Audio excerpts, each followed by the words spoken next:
வேடர் குலமைந்தன். பொத்தப்பி நாட்டிலுள்ள ஓர் ஊர் உடுப்பூர் முற்காலத்தில் தமிழ்நாட்டின் ஒரு பகுதியாகும். இவ்வூரில் வேடுவ சாதியினர் வாழ்வர். இவர்களுள் அதிபதியாக நாகன் என்பவர் இருந்தார். நாகனாரின் மனைவியார் தவதத்தையார். இவ்விருவரும் முருகப் பெருமானை கும்பிட்டு ஓர் திண்ணிய ஆண்குழந்தையை பெற்றெடுத்தனர். அக்குழந்தைக்கு திண்ணனார் என்ற நாமஞ் சூட்டிச் சீராட்டி பாராட்டி வளர்த்தனர். திண்ணனார் வளர்ப்பிறை போல் வளர்ந்து 16 வயது பருவத்தை அடைந்தார். அவ்வேளை நாகனாரும் முதுமையுற்று முன்பு போல் வேட்டை தொழிலாற்றும் வலிமையற்றவரானார். ஆதலால் தன் மைந்தனுக்கு உடைத்தோலும் சுரிகையும் அளித்து வேடுவ குல தலைவராக்கினார். முன்னைத்தவத்தின் பயன்.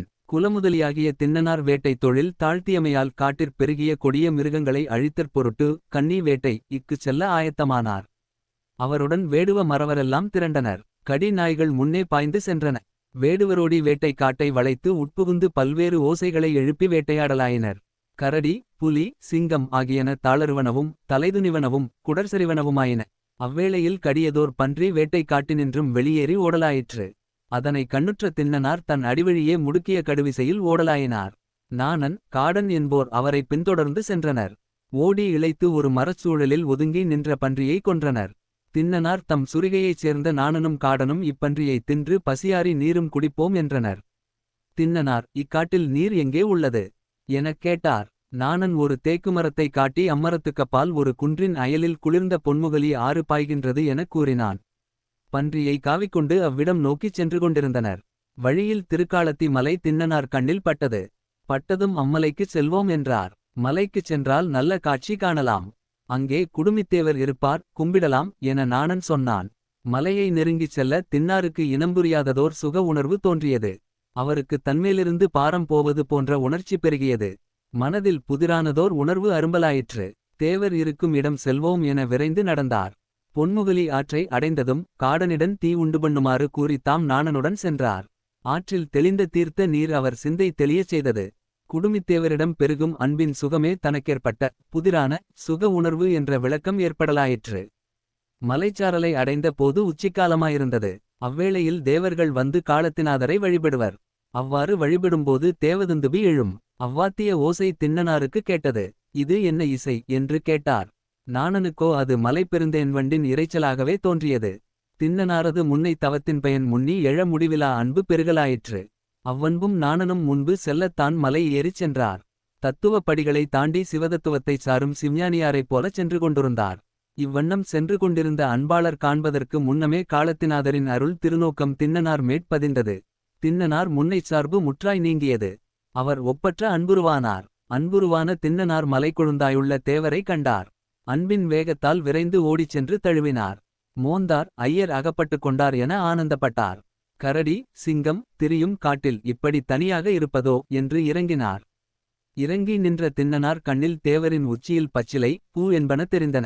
நான் இது அறிவேன். முன்னர் உன் தந்தையாரோடு வந்த ஒருநாள் பார்ப்பான் ஒருவன் குளிர் நீராட்டி இலையும் பூவும் இட்டு உணவு படைத்து சில சொற்களும் சொல்லி நின்றான். இன்றும் அவனே இச்செய்கை செய்தான் என நாணன் கூறினான்.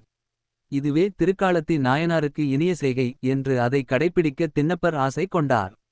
நாயனார் பசியோடிருக்கின்றாரே, இவரிற்கு இறைச்சி கொண்டுவர வேண்டுமென விரும்பினார். ஆனால் அவரை தனியே விட்டுச் செல்லவும் மனம் ஏவவில்லை. சற்று நேரம் சஞ்சலப்பட்டபின் துணிவு கொண்டு கைகூப்பித் தொழுதுவிட்டு வில்லெடுத்து விரைவுடன் இறங்கிச் சென்றார். பன்றி கிடைக்கும் இடத்தை அடைந்து உருப்பெறிந்து வைத்திருந்த இறைச்சியை தீயில் வதக்கி வாயில் சுவை பார்த்து இனியனவெல்லாம் கல்லையிற் சேர்த்தார்.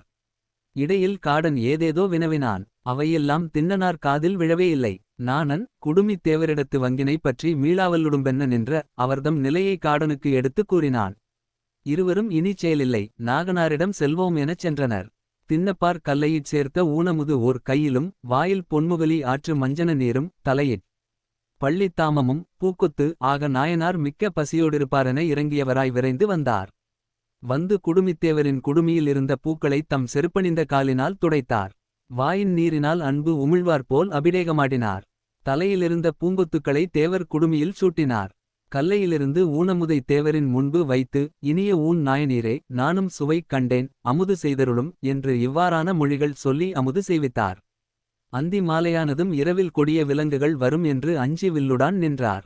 இரவெல்லாம் கண்தியிலாது நின்ற வீரர் விடியற் சாமமானபோது இன்று நாயனாருக்கு இனிய ஊனமுது படைக்க வேண்டுமென்ற ஆர்வம் கொண்டார்.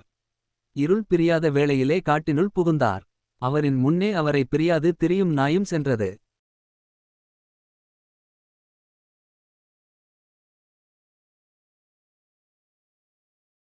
அந்தணரின் அவதி. அன்று பகற்போதில் காலத்தி நாதரை அர்ச்சித்து வழிபட சிவகோசரியார் எனும் அந்தணர் பூசை திரவியங்களுடன் வந்தார். சாத்திரன் கற்ற ஆசாரசீலரான அவ்வந்தனர் நித்தமும் சிவலிங்கத்திற்கு ஆகமவிதிப்படி பசும் நெய் பூசி மணமிகு பூக்களோடு வில்வம் தூவி தூயாடை கட்டி எங்கும் மணங்கமழும் வண்ணம் வாசனை திரவியமிட்டு நேரன் தவறாமற் பூசை செய்பவராக சிவனுக்கே தன்னையர்ப்பணித்துக் கொண்டவராக திகழ்ந்தார். சிவனாரின் சிறப்புகளுள் மெய்சிலிர்க்க வைப்பது யாதேனில் குணங்களில் இருவேறு துருவங்களாக இருப்பவரன் சிவனாரால் ஆட்கொள்ளப்படுவதே. வந்தவர் காலத்தியப்பர் முன்னிலையில் கிடக்கும் இறைச்சி எலும்பு என்பனவற்றைக் கண்டு திகைத்து கால்களை அகலமிதித்தபடியே நின்றார். 3 கால பூசை காணுஞ் சிவலிங்கத்திற் இரத்த நெடி கமகமக்க மாமிசத் துண்டுகள் வில்வத்துடனிணைந்து விரவிக் கிடப்பதைக் கண்ட அவர் கடுஞ்சினங் கொண்டார். வேட்டுவச் சாதியினரே இவ்வேலையைச் செய்தனராதல் வேண்டும் எனச் சோர்ந்தார். பூசைக்கு நேரம் தாழ்கின்றதென்ற உணர்வு எழுந்ததும் இறைச்சி எலும்பு என்பனவற்றை எடுத்து எரிந்து திருவலகு கொண்டு செருப்பு அடி நாயடி என்பனவற்றையெல்லாம் மாற்றியபின் பொன்முகலி சென்று நீராடினார். மீண்டு வந்து பழுது புகுந்து தீரப் பவித்திரமாம் செய்கை பிராச்சித்தம் செய்து ஆகமவிதி முறைப்படியான பூசனை செய்து சென்றார்.